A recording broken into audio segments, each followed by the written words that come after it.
Hoy tenemos el gusto, el placer de recibir a Eduardo Gruner.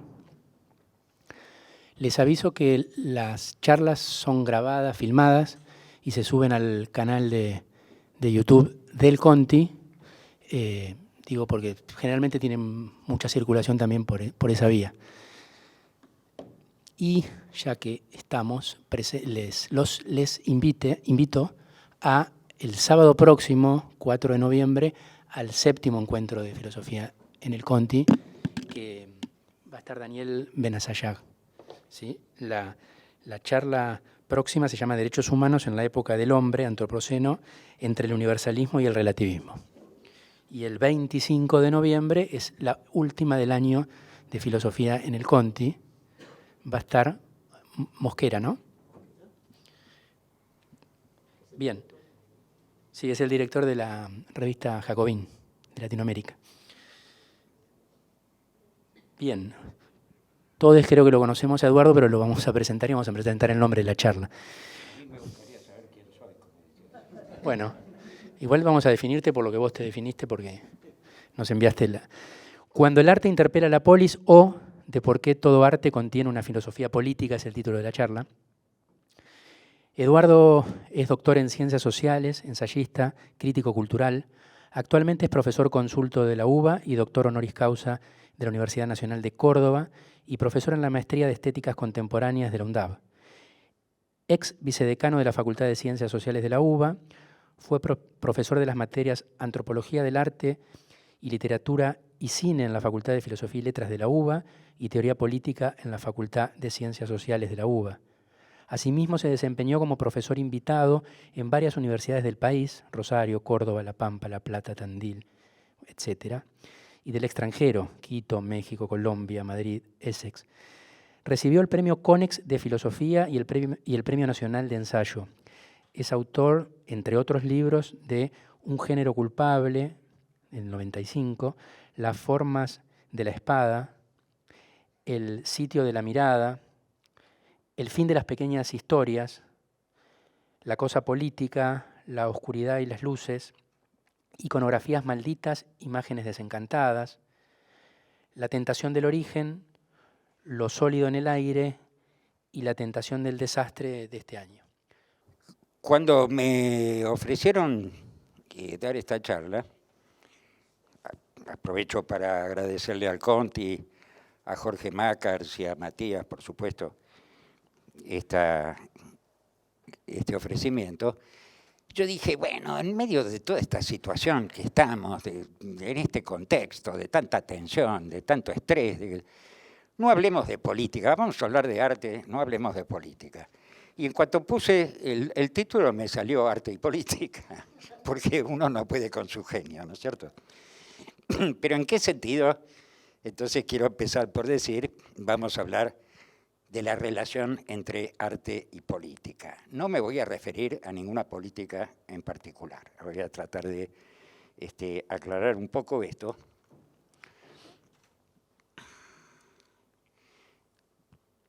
Pero quiero empezar por recordar una famosísima frase, falsamente atribuida a Maquiavelo, que todos hemos pronunciado alguna vez, por una razón o por otra, y que define a la política como el arte de lo posible. Normalmente esa frase se usa para acentuar la palabra posible y dar lugar a esas políticas, ¿no es cierto?, que han dado en llamarse posibilistas. En mi época se llamaban reformistas o incluso conservadoras. Si pusiéramos, en cambio, el acento sobre la palabra arte, la cosa cambiaría, porque el arte no es lo posible. El arte justamente es aquello que hace posible lo que parecía imposible. Aquello que, como célebremente respondió William Faulkner a un periodista que le preguntó para qué escribía, él dijo, para poner en el mundo algo que no estaba. Entonces, esto quiero decir que es un enorme gesto objetivamente político por parte del arte, más allá de la posición política del artista de que se trate o del contenido explícito de la obra.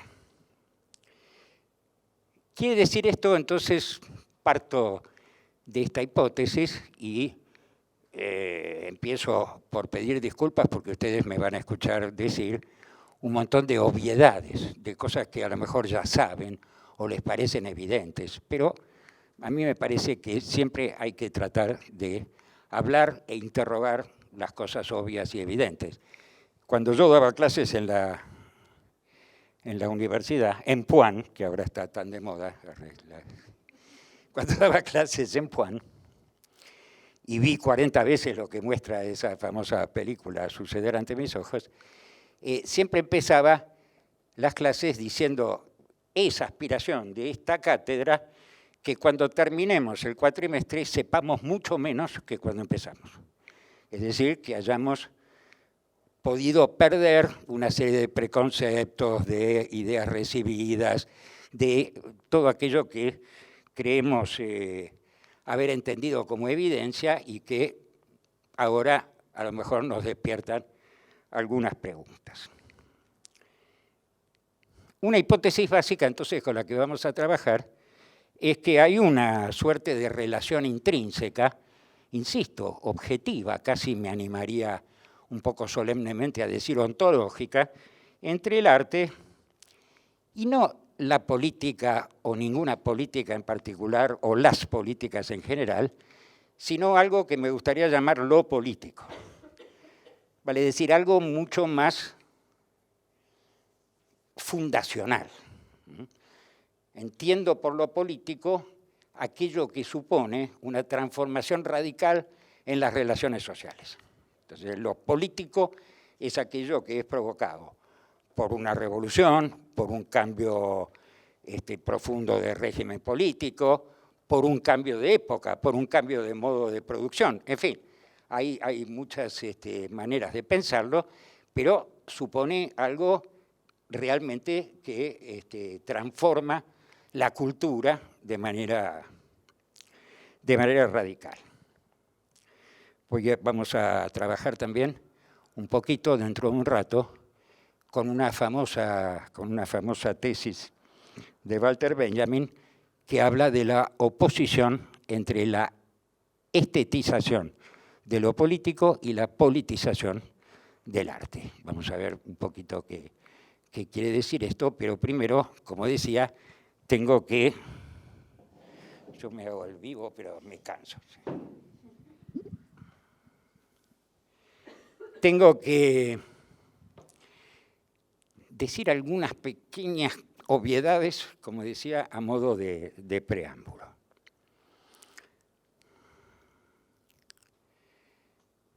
A través de la historia, el arte ha expresado, ha acompañado, a veces a su manera contribuido a esos grandes cambios históricos.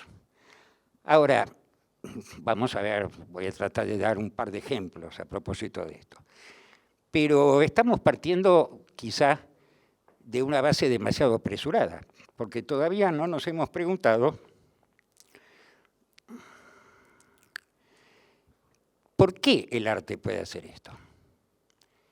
Y enseguida voy a hacer una pregunta todavía más básica o más elemental.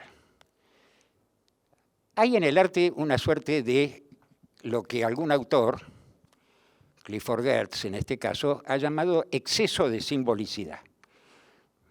Si el arte ha acompañado las transformaciones en la historia, es porque produce este exceso. Es porque forma parte de algo que solamente los sujetos humanos tenemos, los animales humanos tenemos, que es el lenguaje en general, un aparato simbólico con el cual nos vinculamos a la realidad, ¿no es cierto? Es porque tenemos ese aparato que nuestra relación con la realidad nunca es inmediata y directa, sino que está mediatizada, está simbolizada, digamos así, por este aparato cuya base es el lenguaje. O mejor dicho, las lenguas que cada uno habla, porque el lenguaje es un concepto abstracto, como ustedes saben, no hay ningún lenguaje. Lo que hay son 6.900 y no sé cuántas lenguas que se hablan en el mundo, cada una con sus características, con sus diferencias, y esto es lo que hace a nuestro vínculo mediatizado con el mundo de las cosas. El arte, diría yo, es una expresión extrema de esta competencia simbólica. Extrema en el sentido de que siempre va un poco más allá de lo necesario para vincularnos con el mundo de lo real. En ese sentido se habla de un exceso de simbolicidad o de lo que otro antropólogo absolutamente decisivo del siglo XX, que es Levi Strauss, llamaba el significante flotante, ¿no es cierto? Nada que ver con el llamado significante vacío que algunos autores por ahí manejan. El significante flotante significa, es complicado, pero para hablar rápido digo,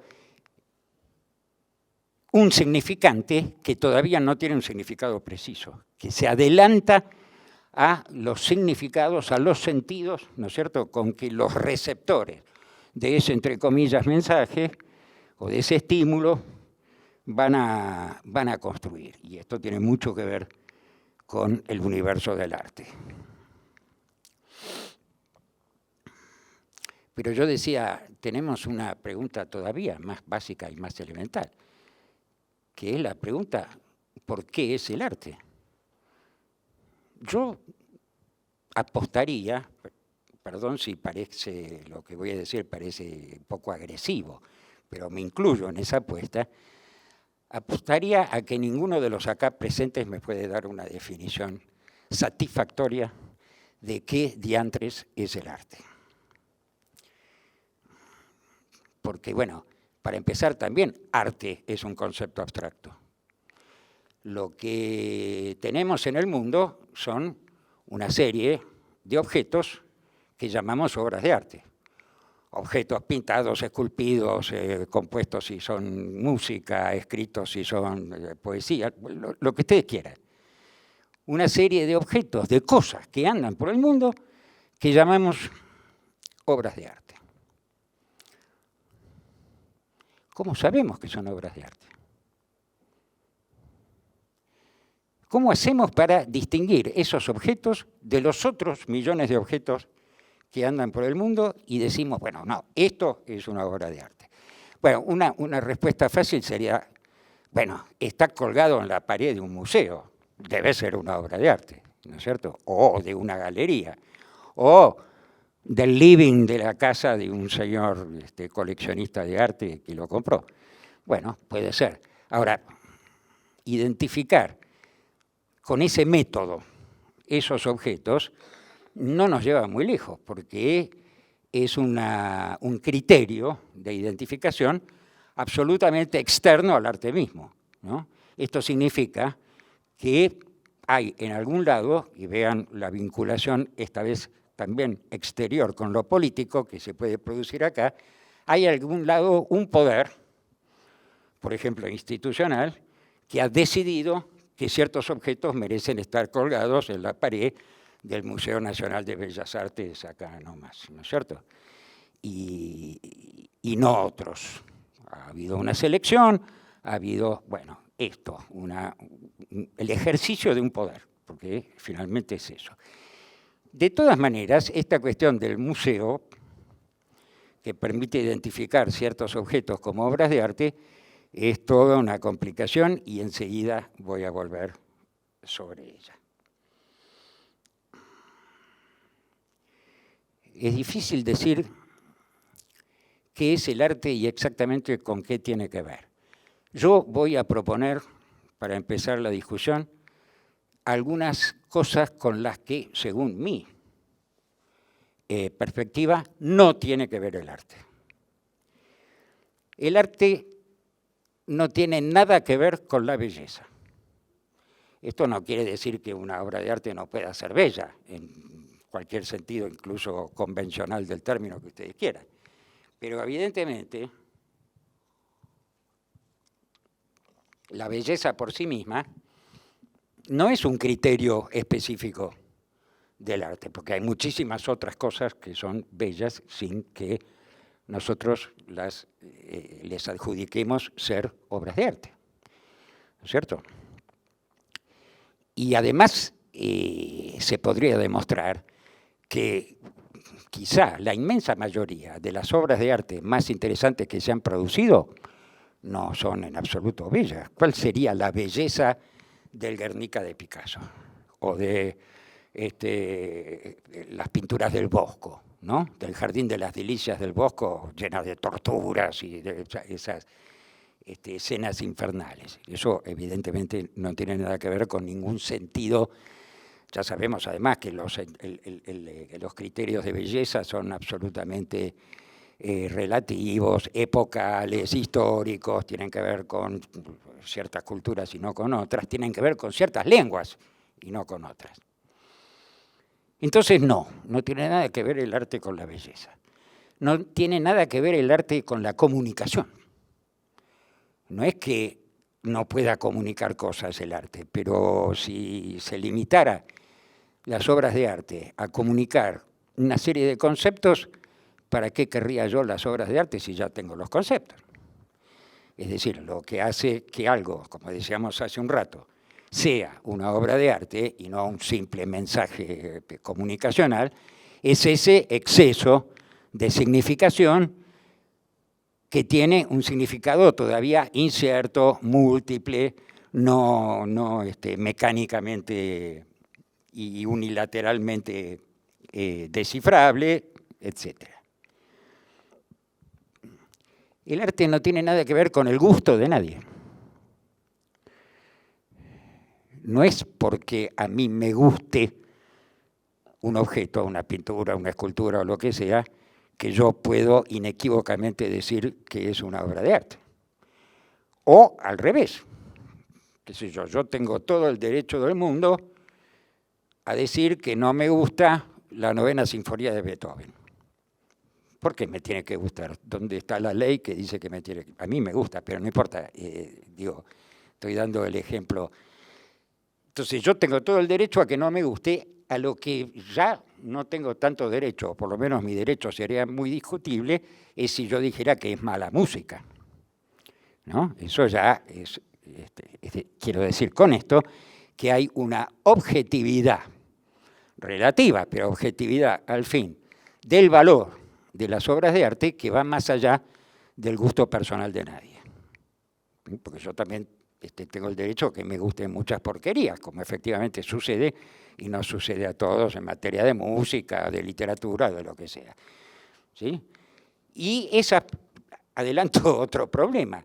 No por eso puedo decir que esas porquerías no pertenecen al arte. Porque si es una poesía, si es una pieza de música, si es una pintura, pertenece al universo del arte. Aunque sea...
Yo no, es un acto de conciencia, no del inconsciente, la mentira, ¿no es cierto? Yo solo puedo mentir sabiendo cuál es la verdad. Otra cosa es que me equivoque, y otra cosa, por supuesto, es la ficción, que tiene sus propias la ficción, digo, en un sentido muy amplio del término, ¿no? Una pintura puede ser una ficción tanto como una novela o una película ficcional, que se llama, ¿no?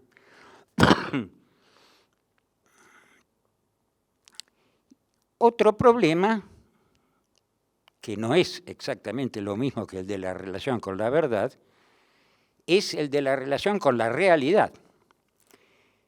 El arte refleja, expresa la realidad.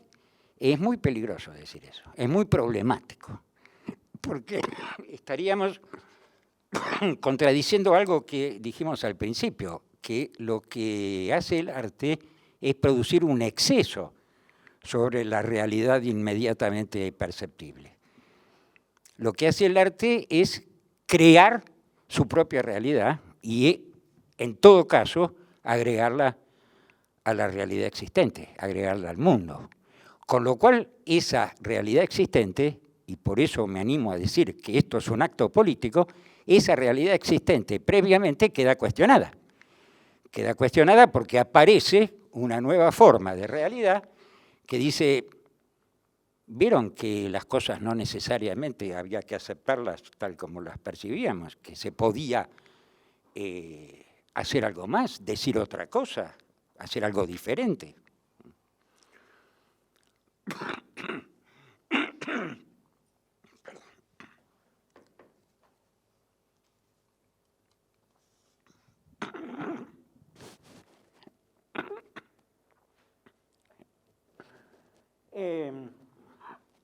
Ya está.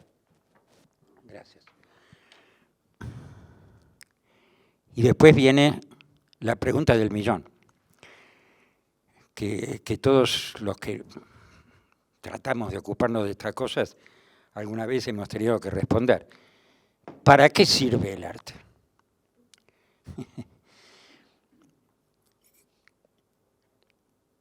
La respuesta provocativa obvia es: el arte no sirve absolutamente para nada y ese es su gran valor.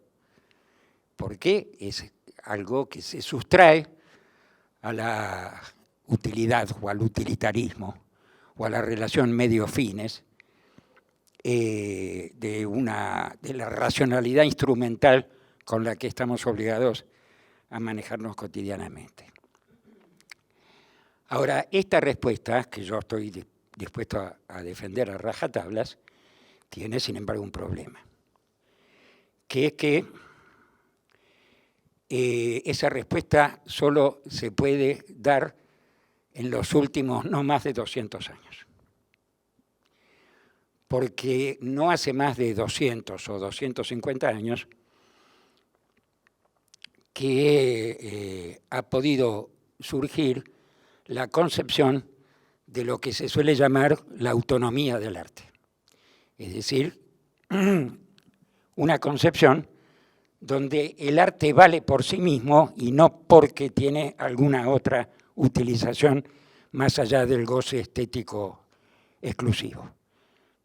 Y esto es un invento muy moderno. Cuando hoy sabemos que algo es una obra de arte porque está colgado en un museo, hay que agregar inmediatamente que los museos existen desde hace 250 años. El primer museo financiado estatalmente fue el Museo del Louvre por la Revolución Francesa. ¿Sí? Entonces, acá tenemos un problema enorme porque resulta que antes no se pensaba que esos objetos que llamamos obras de arte tenían que estar encerrados en algún lugar particular para que la gente los fuera a ver. No existía esta concepción, insisto, de un arte, y la prueba está que junto con los museos se inventa algo que se llama teoría estética. El profesor Baumgarten, ¿no es cierto?, a mediados del siglo XVIII, se le ocurre que puede existir una ciencia, un discurso, una disciplina que se dedique exclusivamente a estudiar obras de arte y la llamó teoría estética, una rama de la filosofía, digamos, ¿no? Por supuesto que la idea de la palabra estética no es un invento del siglo XVIII, la tenían ya los griegos, la estasis, pero tenía un sentido mucho más amplio, que era, en términos generales, el goce de los sentidos. Una buena comida podía formar parte de la estética, ¿no es cierto? Poco a poco, en la modernidad, ese término quedó restringido al goce del arte. Y eso es porque solo en la modernidad, ahora vamos a tratar de abundar un poquito más de esto, solo en la modernidad aparece esta idea de la autonomía del arte, que es una autonomía relativa. Esta expresión que se usa tanto, autonomía relativa, hay que tomarla con toda su literalidad etimológica, ¿no? Autonomía relativa quiere decir autonomía en relación con algo. Lo cual, por otra parte, debería ser obvio, porque si yo no tengo relación con nada, no necesito ninguna autonomía, simplemente estoy solo en el mundo. Si tengo que pelear por una autonomía, es en relación con alguna cosa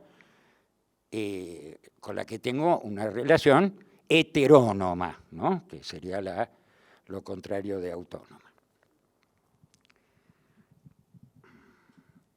Entonces, es solo en la modernidad que se inventa la teoría estética, se inventa el museo y aparece algo que es el mercado del arte. Es decir, se instala la obra de arte plenamente en el desarrollo del capitalismo como una mercancía, como cualquier otra que se compra y se vende. Y es entonces que puede aparecer el mito de la autonomía. Ahora abundo sobre la palabra mito, pero ¿qué quiero decir con esto? Que en verdad no es tan autónoma la obra, puesto que depende de su circulación en un sistema económico. Walter Benjamin dice, el arte, a partir del Renacimiento, poco a poco va conquistando su autonomía, pero al precio, y valga la palabra precio, de transformarse en mercancía. La autonomía respecto de la religión, la autonomía respecto del culto político, la autonomía respecto del ritual. Bueno, de todas esas cosas, efectivamente el arte se autonomiza, se independiza, pero el precio que tiene que pagar es el de su circulación en un mercado. Más allá de que las obras se vendan o no se vendan. Digo, la lógica de funcionamiento en la sociedad burguesa moderna, que es la del mercado.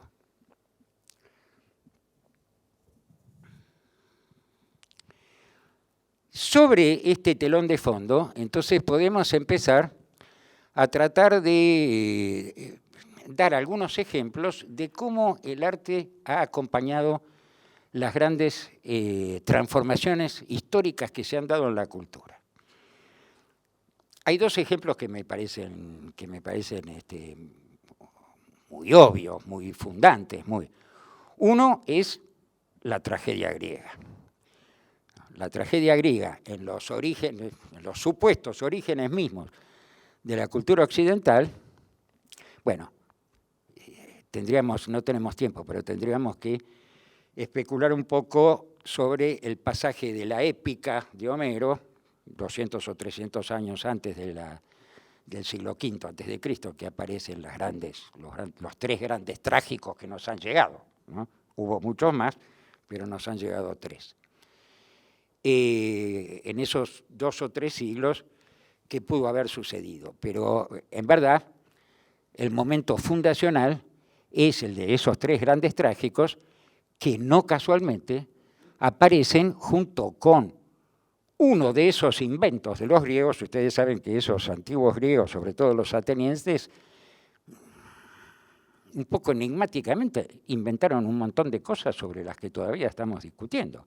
Inventaron la filosofía, inventaron la política tal como la conocemos, inventaron la historia como ciencia, digo, como disciplina, y inventaron una cosa que se llamaba democracia, que no tiene mucho que ver con la que creemos practicar nosotros hoy en día, pero de todas maneras inventaron eso y armaron un despiporre fenomenal. Eso, ¿no es cierto? En una sociedad tradicionalmente aristocrática, guerrera, etcétera, y en una sociedad esclavista. Es decir, inventaron la democracia unos señores que podían ponerse a pensar en esas cosas gracias a que tenían esclavos y no trabajaban, ¿no es cierto? Entonces ya empezamos en los orígenes mismos con un conflicto trágico, si ustedes me aceptan, que una definición básica de la tragedia es que presenta, pone en escena, valga la expresión, un conflicto que no tiene solución, por lo menos en los términos en que está planteado. La tragedia consiste en eso, la tragedia de los griegos. El ejemplo clásico más evidente que siempre se da es el de la tragedia de Antígona, de Sófocles, ¿no es cierto? Recuerdan ustedes, Antígona se empeña en enterrar el cadáver de su hermano que ha muerto combatiendo contra la ciudad de Tebas en este caso. Y hay una ley que prohíbe que el traidor sea enterrado con los honores que merece un héroe de la polis, un héroe de la ciudad. Antígona, por amor fraterno, se empeña, sin embargo, entonces entra en conflicto con Creonte, que es el rey de la ciudad, que está obligado a obedecer lo que hoy llamaríamos la Constitución, a hacer aplicar las leyes de la ciudad. Ese conflicto no tiene solución posible, porque es un conflicto entre dos formas culturales, entre dos grandes sistemas de códigos totalmente incomunicables. El código de la sangre, digamos, y el código jurídico-político de la ley escrita. No hay manera de reconciliar esos dos universos. Entonces no hay ni siquiera posibilidad de comunicación alguna entre esos polos. Eso es una tragedia. Es muy interesante lo que pasa con la tragedia, porque la emergencia, o la invención, si ustedes quieren, de la democracia, pone en juego, y por eso es necesaria la tragedia, y por eso la tragedia acompaña este momento histórico, pone en juego los conflictos de la ciudad. Por ejemplo, saben ustedes que en la antigua Grecia, las mujeres eran un cero a la izquierda. Las mujeres no existían, no tenían ciudadanía, no tenían propiedad, no existían. Sin embargo, en la tragedia, en las más importantes tragedias, las grandes protagonistas son mujeres. Medea, Antígona, bueno, ustedes pueden nombrar Yocasta, pueden nombrar Ifigenia. O sea, de pronto aparece ahí el lugar, por supuesto, son mujeres de las clases dominantes, son mujeres de la aristocracia, pero no importa, son mujeres que en la ciudad no existen y en el escenario son protagonistas. Este es otro conflicto que la tragedia pone en juego. El segundo gran momento histórico al que me refería es, por supuesto, el Renacimiento. Acá tenemos que detenernos un poquito más porque tiene que ver con lo que decíamos hace un rato a propósito de la emergencia de esa concepción de la autonomía del arte. El Renacimiento es decisivo como condición de posibilidad. Cuando digo el Renacimiento, digo todo el contexto que rodea a eso que en la historia del arte se llama el Renacimiento. y que es la emergencia del capitalismo y la emergencia del Estado moderno. Ahí la relación con lo político también va a ser decisiva. ¿Qué pasa con el Renacimiento? Es un momento de pasaje, dice, voy a citar de nuevo a Benjamin, de pasaje del arte religioso a la religión del arte. De pasaje de lo que él llama el arte cultual, en el sentido de vinculado a alguna clase de culto, el pasaje de arte cultual al arte exhibitivo. Antes del Renacimiento, en la Antigüedad clásica, pero también en la llamada Edad Media, el arte está vinculado a alguna clase de culto, a la religión, al culto político, al ritual en las sociedades mal llamadas primitivas, no occidentales, ¿no es cierto? Y eso quiere decir que no es autónomo, que no es pensado como autónomo. Incluso que no es pensado para los sujetos humanos.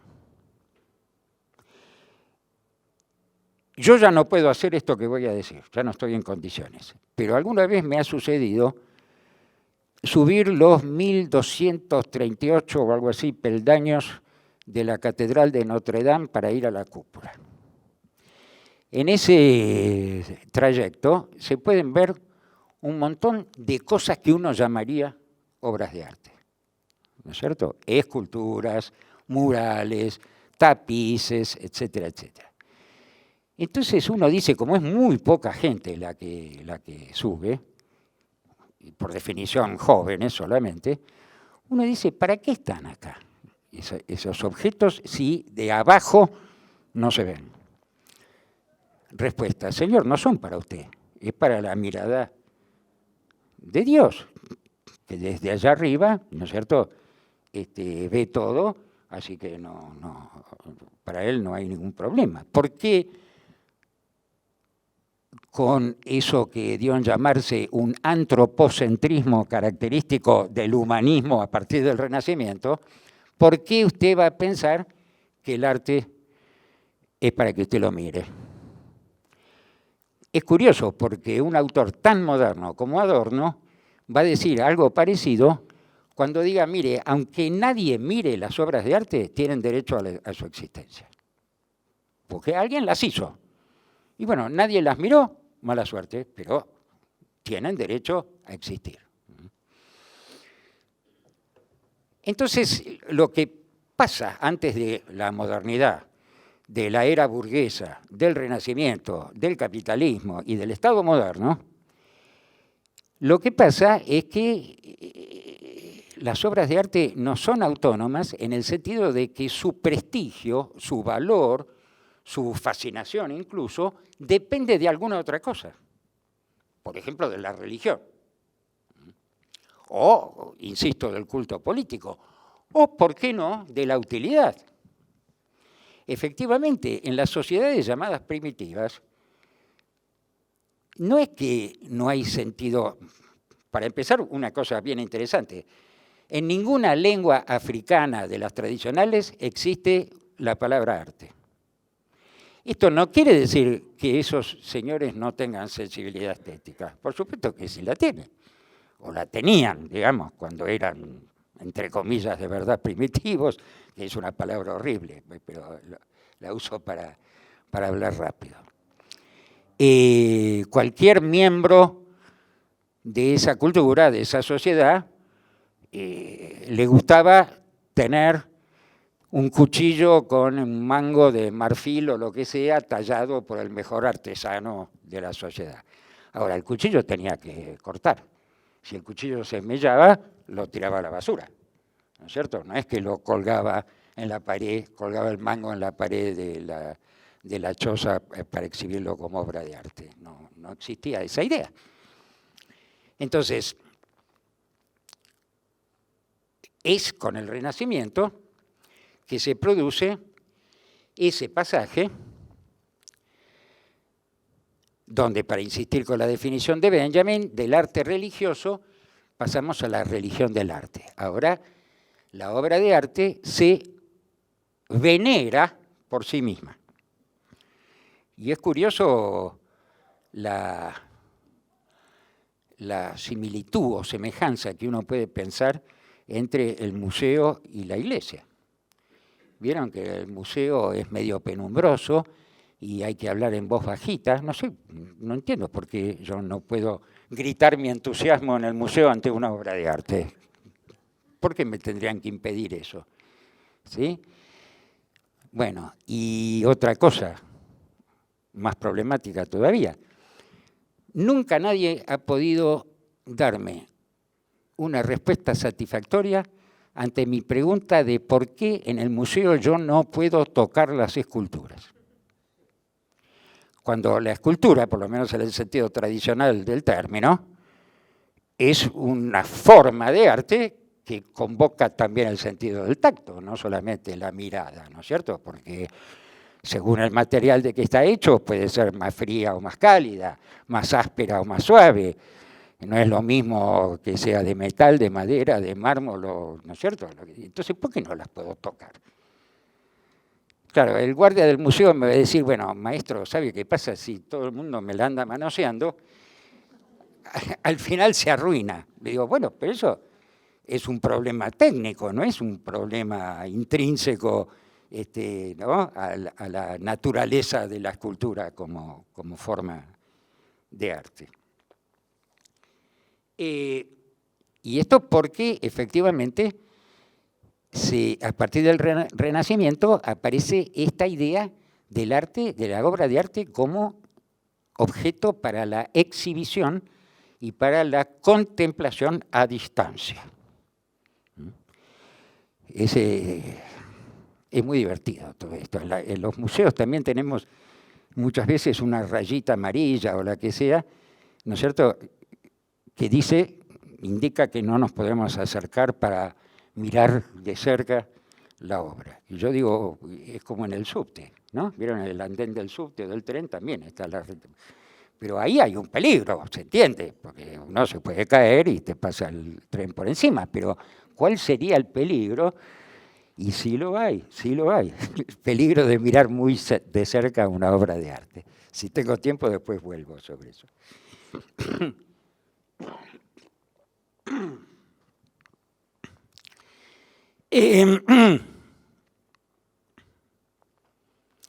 ¿Qué pasa entonces en el Renacimiento? Aparece una figura nueva, una figura conceptual, filosófica, social, cultural, política, ideológica, que no existía antes, o por lo menos no existía de la misma manera, que es la figura del individuo. El arte se adelanta en el Renacimiento, casi en 2 siglos, o en 1 siglo y medio, a una figura filosófica importantísima que va a surgir a mediados del siglo XVII, que es el sujeto cartesiano. Porque en el Renacimiento aparece, por ejemplo, el prestigio del retrato. No es que esa forma de arte la invente el Renacimiento, pero aparece prestigiada, ¿no es cierto?, de una nueva manera. Se empieza a retratar primero a los grandes señores, los reyes, los papas, los grandes aristócratas, lo que sea, y después, y sobre todo en el norte de Europa, los burgueses, los banqueros, ¿no? Pero no solamente aparece este prestigio del retrato que le da protagonismo a la figura del individuo, sino que, tampoco es que se inventa, pero se redescubre la perspectiva. Entonces, no solamente ese individuo es protagónico, sino que ocupa el primer plano. Aparece la profundidad de campo, ¿no? Y ese individuo está en posición dominante sobre la realidad que lo rodea, la naturaleza, los otros individuos, la ciudad, lo que fuera. Aparece ahí. Y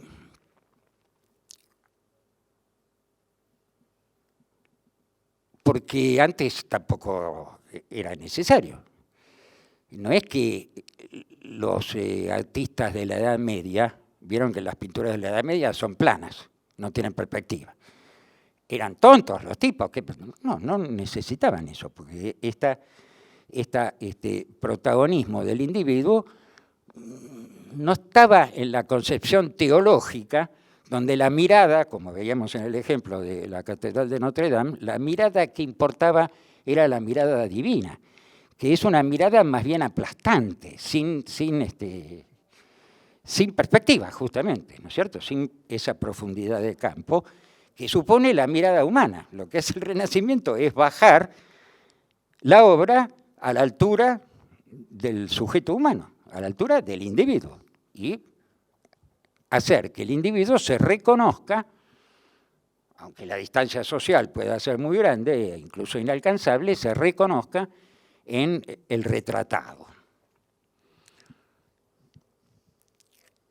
Estamos entrando en la era del individualismo burgués, que así se llamó.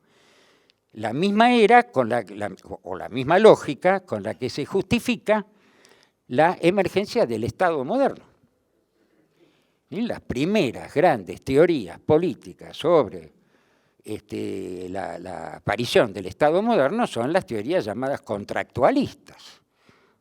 Hobbes, Locke, ¿no es cierto?, donde la idea de base es que el Estado ha aparecido porque una serie de individuos racionales, ¿no es cierto?, de sujetos cartesianos pensantes que antes vivían peleándose entre sí en el llamado estado de naturaleza, bueno, para no suicidarse en masa, se ponen de acuerdo, firman un contrato y le dan a un individuo jurídico que se llama Estado el poder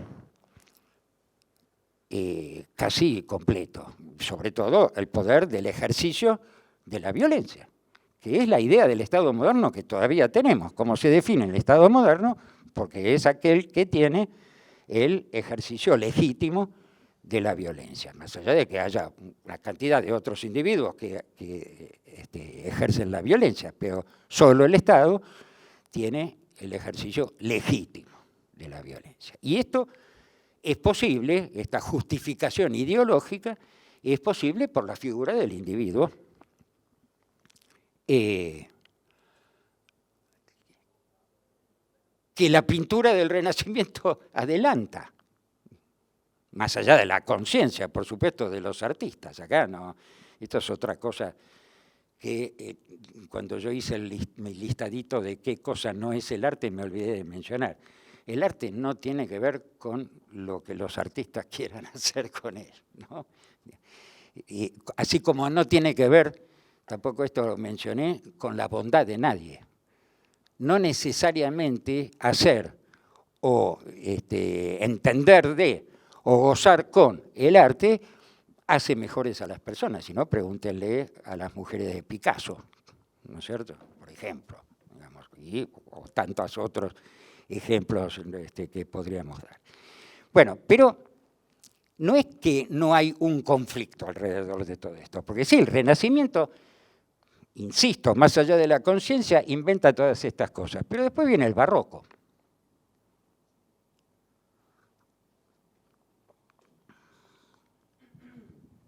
Ya en el Renacimiento se plantea un problema, porque me dirán aquellos de ustedes que entiendan más de estas cosas, en las que yo soy casi completo ignorante, pero ya hay una discusión donde un arquitecto renacentista les plantea a los artistas que cuando ellos hablan del número de oro y de la perspectiva geométrica perfecta, etc., esos cálculos que hacen presuponen el plano, un espacio plano, pero resulta que el espacio real es curvo, como todos sabemos, como cualquier físico lo puede explicar, ¿no?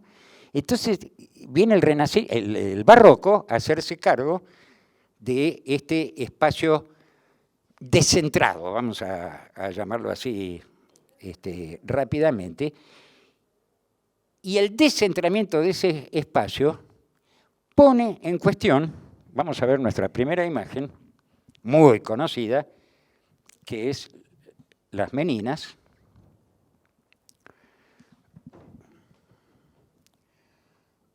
Número 4.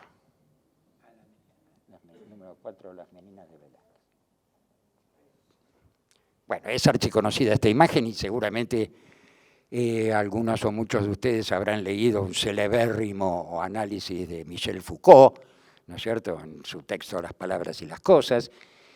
Lo voy a simplificar mucho simplemente para acentuar el punto que quiero precisamente acentuar, y es el hecho de que aquí, ¿qué podemos decir sobre el sujeto? Vean ustedes lo que está pasando. Ahí lo tenemos al artista, que es Velázquez. Sabemos que es el mismísimo Diego Velázquez, con el bastidor dado vuelta, esos otros personajes llamados las meninas, con el perrito echado, y con ese otro personaje que no sabemos bien quién es, que se está asomando en la puerta del fondo. ¿Y qué más? ¿Qué cosa extraña tenemos? Un espejito que está reflejando, ¿qué cosa? Dos personajes. ¿Quiénes son esos personajes? Si son los modelos que Velázquez está pintando, no pertenecen a la obra, no están adentro de la obra, están en el espacio exterior. Claro que es incierto, porque podría ser que Velázquez ya haya terminado de pintar esos personajes, ¿no es cierto? Y como el bastidor está dado vuelta, no sabemos qué hay en la tela, el espejo podría estar reflejando lo que está pintado en la tela. Bueno, en realidad no es así. Se han hecho varios estudios geométricos, digamos, que demuestran que no, que las líneas, digamos, convergen en el afuera del cuadro. Entonces, ¿quién es el sujeto de ese cuadro? Porque es donde estamos parados nosotros, mirando el cuadro. Ahora, nosotros no somos un hombre y una mujer, o somos un hombre o somos una mujer, o bueno, o el género que corresponda, pero digo, ahí hay dos sujetos, no uno solo. Entonces, todo es de una incertidumbre absoluta que viene a poner en cuestión esa certeza del sujeto cartesiano que la perspectiva renacentista permitía dar como obvia, ¿no es cierto? ¿Qué estamos viendo acá? No hay representación lineal. En la pintura en general, uno podría decir, no hay una evidencia de que la perspectiva renacentista sea, por ejemplo, la forma natural de mirar las cosas, de mirar la realidad. Otros estilos, aparece el conflicto entre los estilos, otros estilos, otras estéticas, vienen a poner en cuestión esa certeza del sujeto moderno. Y lo hacen, por ejemplo, en el caso de Velázquez, como 3 siglos antes del psicoanálisis, ¿no es cierto? Para hablar de otro adelantamiento. Pero entonces acá tenemos, podemos ver también, sí, el otro, los embajadores. Tiene que ser el número 5. Los embajadores de Holbein, otro muy conocido. No, eso no es.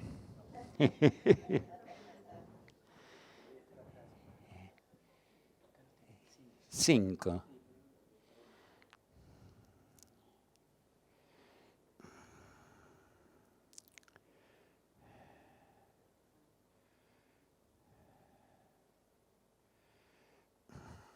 Ahí está.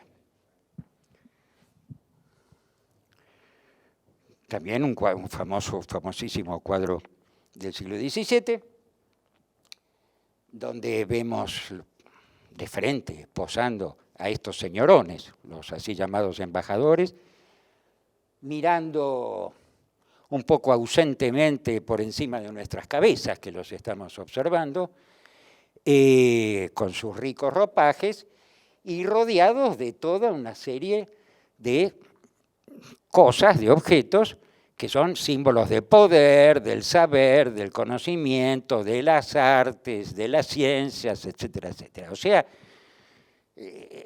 todo. El poder político, porque son embajadores, y del saber.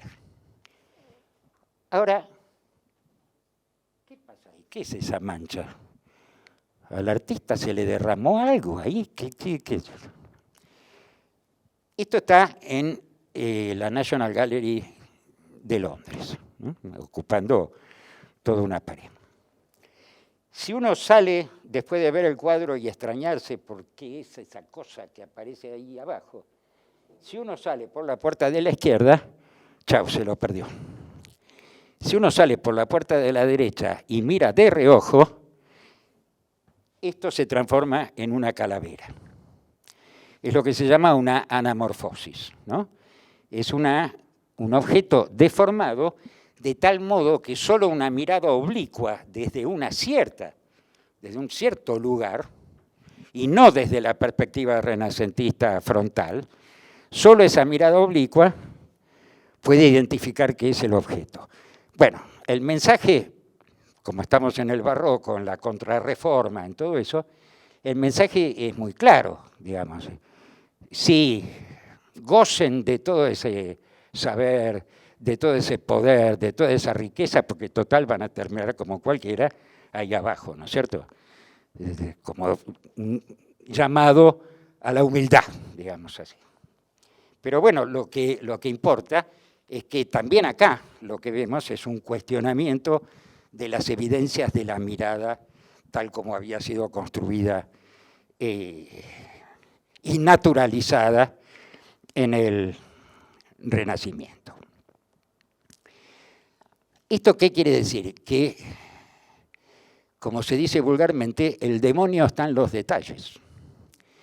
Es observando cierto tipo de detalles, ¿no es cierto?, que podemos descubrir el conflicto implícito, el conflicto que está inscripto, digamos, en la obra misma. Y en el contexto, por lo tanto, que lo rodea, en cómo la obra pone en cuestión ese contexto. Hay un gran historiador del arte, que se llama Aby Warburg, que armó un lío bárbaro a principios, entre fines del siglo XIX y principios del siglo XX, murió en 1927, si recuerdo bien, no porque yo estuviera en ese momento, sino por las lecturas, si recuerdo bien mis lecturas, digo. Que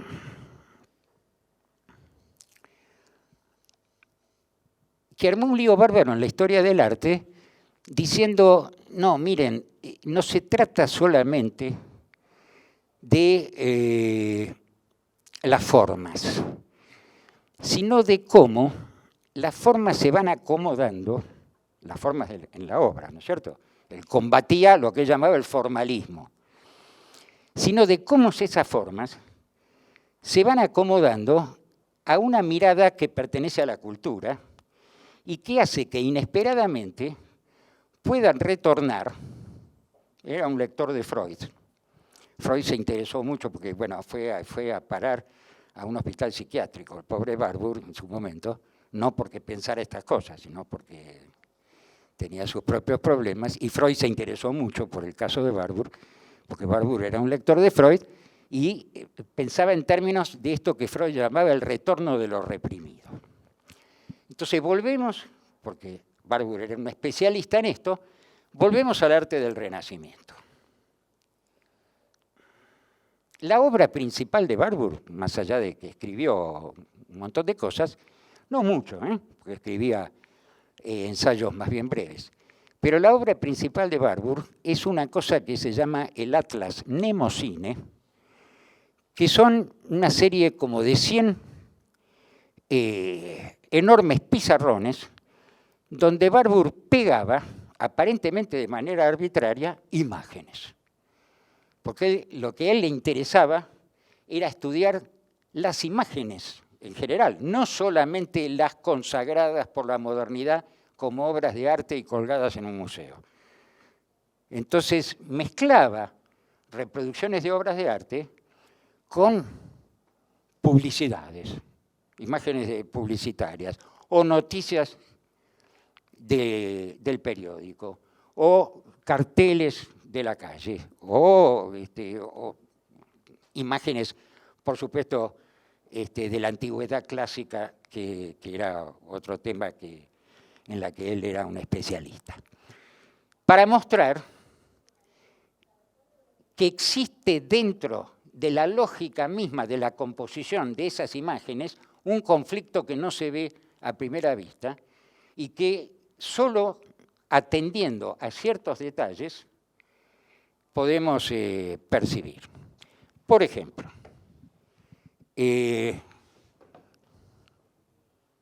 número 1.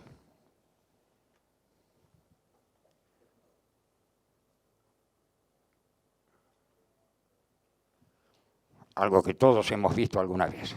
El nacimiento de Venus de Botticelli, un paradigma absoluto de la pintura renacentista. Una obra bella, está así, en el sentido que decíamos hoy, ¿no es cierto? Una obra bella, serena, simétrica, elegante, pacífica, ¿no? De la cual uno puede obtener un placer gratificante de los ojos, etcétera, etcétera. Pero bueno, a ver, como ustedes ven, el cabello de esa Venus está muy agitada por el viento. Ahora, a la izquierda tenemos al dios del viento, que se llama Eolo en la antigüedad clásica, ¿no es cierto? Que está soplando el viento en una dirección distinta a la que tendría que ser para que se agiten los cabellos de la Venus. Acerquémonos un poco más a los cabellos de la Venus. Número 2.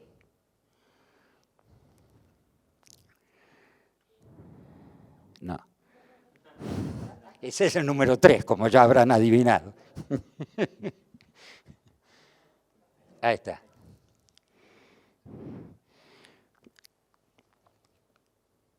Vean ustedes que hay un efecto un tanto extraño en el movimiento de esos cabellos, que cuando los mirábamos de lejos, contemplativamente, en la perspectiva renacentista, parecía muy natural, pero esos cabellos están ensortijados de una manera, digamos, haciendo como masacotes con el pelo, de una manera extraña, para un cabello que está simplemente flotando en el viento.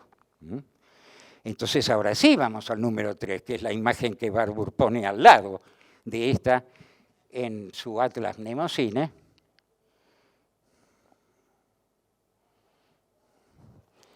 Que es la cabeza de la medusa, en este caso pintada por Caravaggio.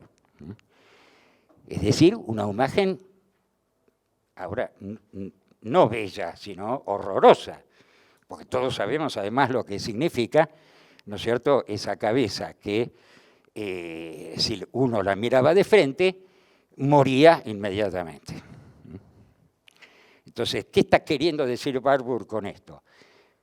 Miren cómo, buscando en los detalles, esto es lo que después un discípulo, diría yo, de Barbour, que fue ilustre visitante nuestro la semana pasada, que se llama Carlo Ginzburg, llamó el paradigma indiciario, que él saca de un crítico de arte del siglo XIX, llamado Morelli, al cual siempre lo contrataban los museos y las galerías de arte para detectar las falsificaciones.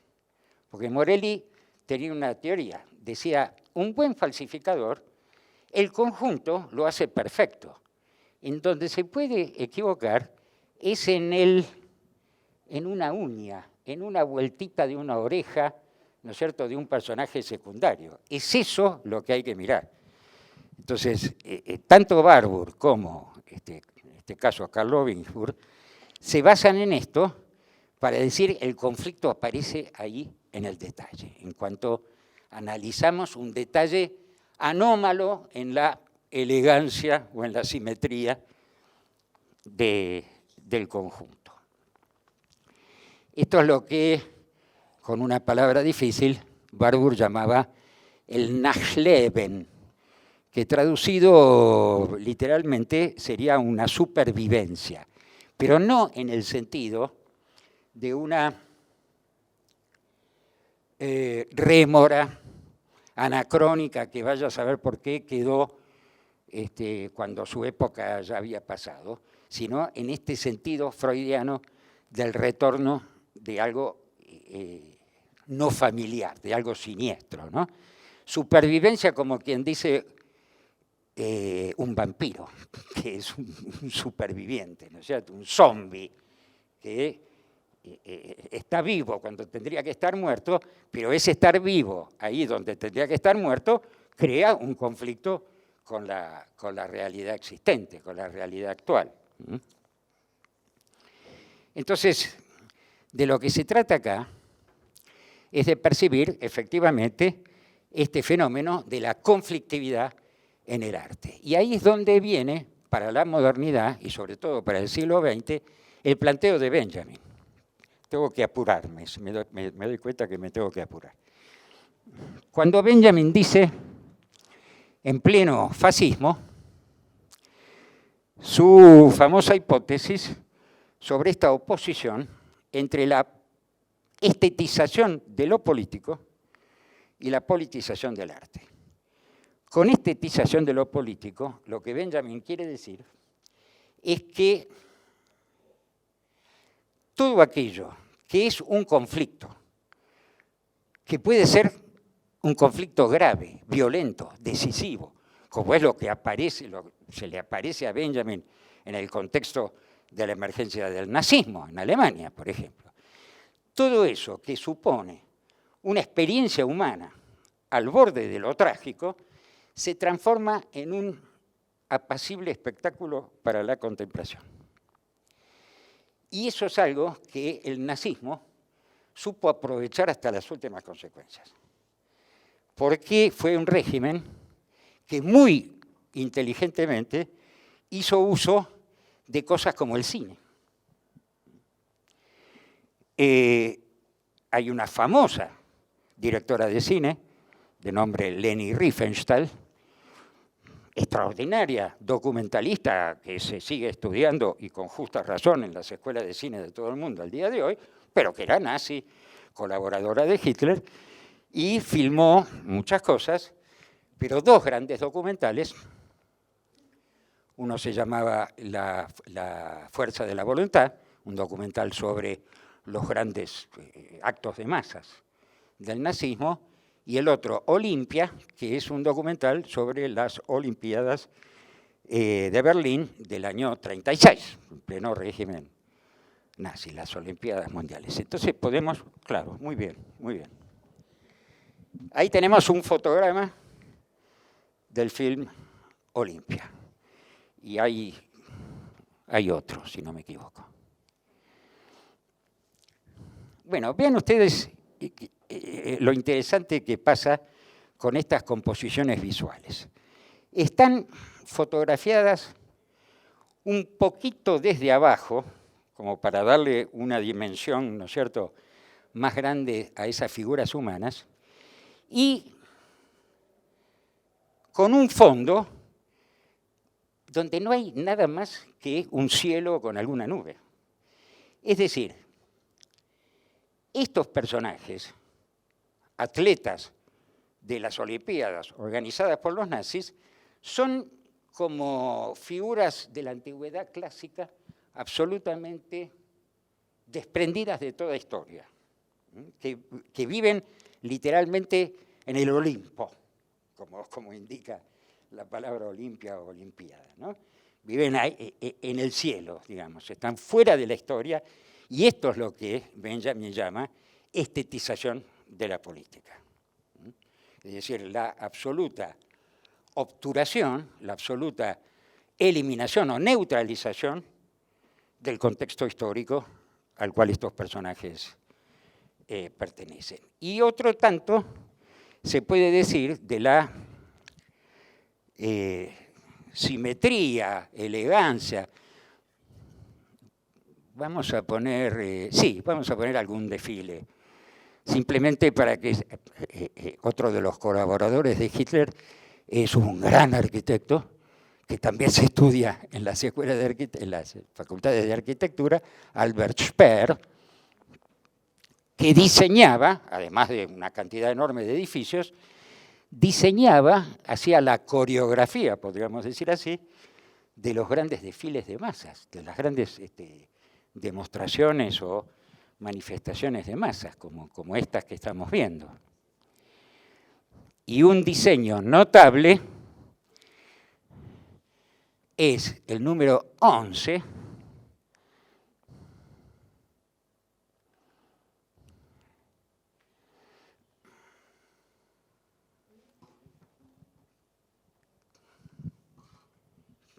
¿qué tal, Eso es un gran edificio donde Hitler pronunciaba sus discursos. Ahí hay un pedestal con un águila, con las alas desplegadas. Pero observen ustedes, por favor, desde esta perspectiva, ¿qué es lo que estamos viendo? Cuando a una determinada hora del día se produce esta sombra, el bigotito, el flequillito, y eso está planificado. Si eso no se llama estetización de la política, bueno.